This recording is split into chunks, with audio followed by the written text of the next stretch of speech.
Hey guys, welcome back to my channel. So जैसा कि आप सभी को पता है, मैंने पिछले ब्लॉग में बताया था कि मेरी मम्मी की तबीयत ज़्यादा ख़राब थी, तो वो आईसीयू में एडमिट थी एंड उनको आईसीयू से वार्ड में शिफ्ट कर दिए गए हैं एंड प्रॉपर उनका ट्रीटमेंट चल रहा है। तो अभी उनको नीचे फ्लोर पर लेके आए हुए हैं जहाँ पर उनकी थेरेपी होनी है। तो उनको फिजियोथेरेपी वाले डिपार्टमेंट में लेके आए हैं क्योंकि उनको थेरेपी के लिए बोला गया है। एंड क्योंकि जो इनका फिस्टुला बना हुआ है वो प्रॉपरली वर्क नहीं कर रहा है, तो I don't know why, but होता होगा कुछ तो डॉक्टर ने उनको थेरेपी के लिए भी सजेस्ट किया है। और यहाँ पर थेरेपी करा के अब हम वापस जा रहे हैं क्योंकि अंदर जाना अलाउ नहीं था पेशेंट के अलावा। एंड देन अगर जा भी सकते हैं तो ऑब्वियसली के वीडियो बनाना अलाउ नहीं करते। तो यहाँ पे मम्मी को वापस से थेरेपी करा के वार्ड में ले के जा रहे हैं। और आप नीचे देख सकते हो कितना रश है। मतलब हॉस्पिटल में आके पता चलता है कि देखा जाए तो हर एक इंसान को छोड़ के दूसरे इंसान में बीमारी ही बीमारी है। पता नहीं क्या ही होगा। तो यहाँ पर हम बाढ़ में आ गए थे और यहाँ देखो काजू का अपना अलग ही सीन चल रहा होता है। अब आप लोग सोच रहे होंगे कि इसकी मम्मी हॉस्पिटल में है, बीमार है इतनी, और ये इतनी ज़्यादा हंस रही है, खुश है। तो ऐसा नहीं है। तो मैं आपको बता दूं कि पेशेंट एक ही बेड पे लेटा बहुत ज़्यादा बोर हो जाता है एंड बहुत ही अजीब सा फील करने लगता है। तो मैं मम्मी के सामने हमेशा हंसी मजाक करती रहती हूँ जिससे कि वो खुश रहें। एंड मतलब ऐसा मेरा चलता रहता है कि हाँ, मम्मी थोड़ा हंसे मुस्कुराएं। एंड जब वो हंसेंगी मुस्कुराएंगी एंड खुश रहेंगी तो वो जल्दी ही रिकवर करेंगी, ठीक है। तो इसलिए मैं यहाँ पे थोड़ा ही हा करती रहती हूँ जिससे कि मम्मी बोर ना हो, क्योंकि हॉस्पिटल में रह के ना इंसान बहुत ज़्यादा बोर हो जाता है।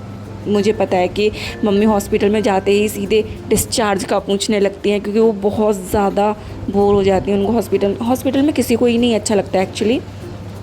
तो इसलिए मैं करती रहती हूँ। दैट्स अ रीज़न कि मैं हा करके हंस रही हूँ, ठीक है। और यहाँ पे हम दोबारा से एक टेस्ट के लिए आए हुए हैं जो कि होना है डॉपलर। जैसा कि मैंने आपको बताया था कि मम्मी का फिस्टुला प्रॉपर वर्क नहीं कर रहा है, तो यहाँ पे हम रेडियोलॉजी डिपार्टमेंट में आए हुए हैं। तो यहाँ पर मम्मी का अल्ट्रासाउंड होकर फ्री भी हो गए और हम वापस से मम्मी को वार्ड में लेके जा रहे हैं।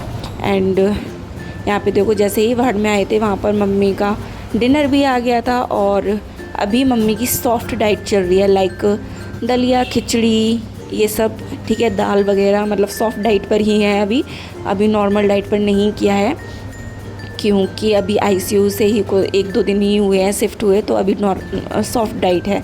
तो यहाँ पे मैं मम्मी को खिला रही हूँ और अभी बहुत ज़्यादा वीकनेस है एंड आई होप कि मम्मी बहुत जल्दी रिकवर करेंगी एंड एक्चुअली रिकवर कर रही हैं, ठीक है। तो जितना हो सकता है कि हम मम्मी को खुश रखने की कोशिश करते हैं, इसलिए हम मम्मी के सामने मजाक भी करते हैं, उनको हंसाते भी हैं।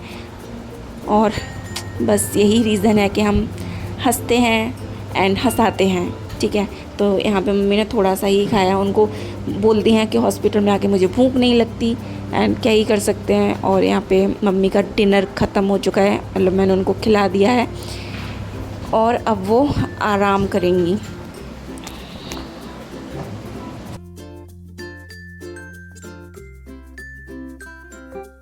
गाइस, तो अब जा रहा है मम्मी का डायलिसिस होने के लिए।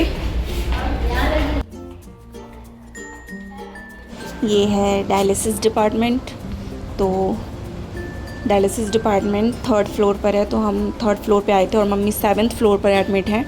तो अभी मम्मी की डायलिसिस होगी, टाइम हो रहा है 9, ठीक है। तो 9 बजे डायलिसिस शुरू होगी एंड वही 1-1:30 बजे डायलिसिस ख़त्म होगी।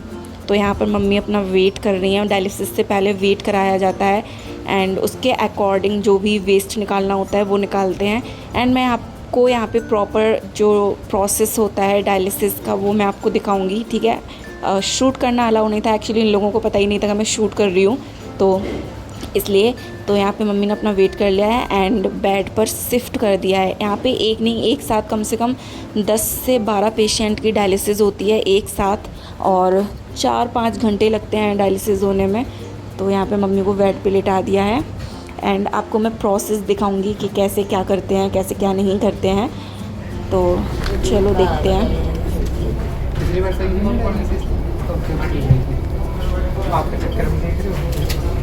ये निशानी लेके गए हूँ, अब भी दर्द हो रहा है। मैं ग्लव्स पहन रहा हूँ वो वाले, जब बाइक चलता हूँ दर्द हो रहा है।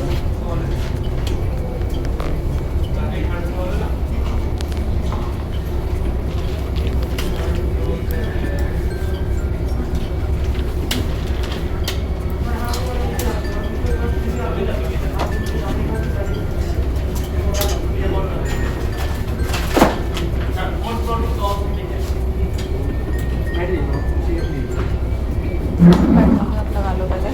नहीं लगा लेंगे पहले भी ना डाली। हाँ ऐसे भी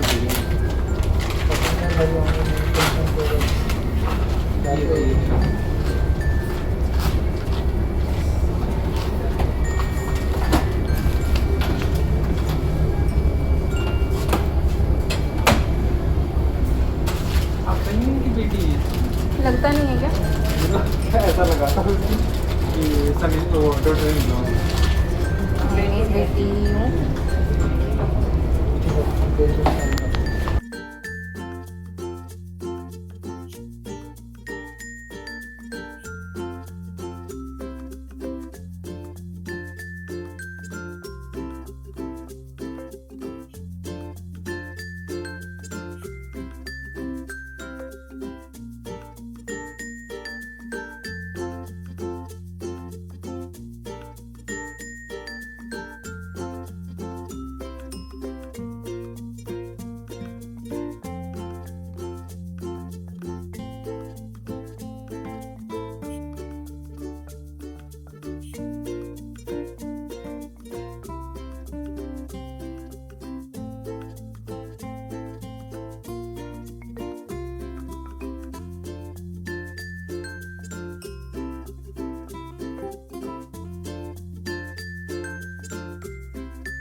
और यहाँ पे डायलिसिस से पहले ना सब कुछ सारे जो विटाल्स होते हैं वो मेज़र किए जाते हैं, like BP, sugar, etcetera etcetera, मतलब जो भी कुछ होता है वो सारे डायलिसिस से पहले मेज़र किए जाते हैं एंड उसके बाद डायलिसिस का जो होता है वो स्टार्ट करते हैं। एंड आप देख सकते हो कि यहाँ पे मम्मी की शुगर वगैरह सब कुछ चेक हो रही है, सब कुछ नॉर्मल है या नहीं। एंड उसके बाद डायलिसिस की जो प्रॉपर प्रोसेस है वो स्टार्ट होगी, मतलब डायलिसिस करना स्टार्ट करेंगे। ठीक है, अभी मतलब जो उसकी जो प्रोसेस होती है स्टार्टिंग की वो कर दी है एंड अभी कनेक्ट करेंगे। ठीक है, फिस्टुला से देन प्रोसेस होगी। ये सीनियर स्टाफ है जो कि अब लगाएंगे एंड यहाँ पे फिर मुझे थोड़ा अलग कर देते हैं, क्योंकि हो सकता है कि अटेंडर के सामने नहीं करते, तो मुझे अलग बिठा दिया था कि मैम आप यहाँ से उधर बैठ जाओ एंड हम जब कर देंगे तब आप आके इनके पास बैठ जाना। तो यहाँ पे कनेक्ट वगैरह सब कुछ हो गया एंड मम्मी की यहाँ पे डायलिसिस स्टार्ट हो गई। तो और मैं यहाँ पे मम्मी के पास बैठी हूँ। मैंने बिल्कुल मम्मी के पास चेयर डलवाई थी, क्योंकि मम्मी का जो बीपी था ना वो स्टेबल नहीं था, कभी बहुत ज़्यादा ऊपर हो रहा था कभी नीचे हो रहा था, तो इस वजह से। और यहाँ पे मम्मी थोड़ा सो भी गई डायलिसिस कराते कराते। सही बात है, क्योंकि 2-4 घंटे 4-4.5 घंटे कौन ही मतलब वो करेगा।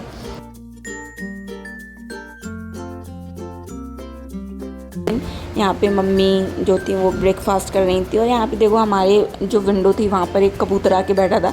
उसको हम नहीं दिख रहे थे अंदर की साइड से, ठीक है, लेकिन हम उसको देख पा रहे थे, तो इसलिए वो बैठा हुआ था, क्योंकि इसी वजह से मैं अपनी पास। तो यहाँ पे मैंने बता दूं कि रात में मैं करीब 1:30 पे आ पाई थी, तो मैंने रिकॉर्ड नहीं कर पाया था, क्योंकि इतनी रात में आकर क्या ही रिकॉर्ड करती, मैं भूल गई। एक तो इतनी ज़ोर से नींद आ रही थी और फिर क्या ही रिकॉर्ड करती, तो इस वजह से मैं डायरेक्ट सुबह को ये शूट कर रही हूँ।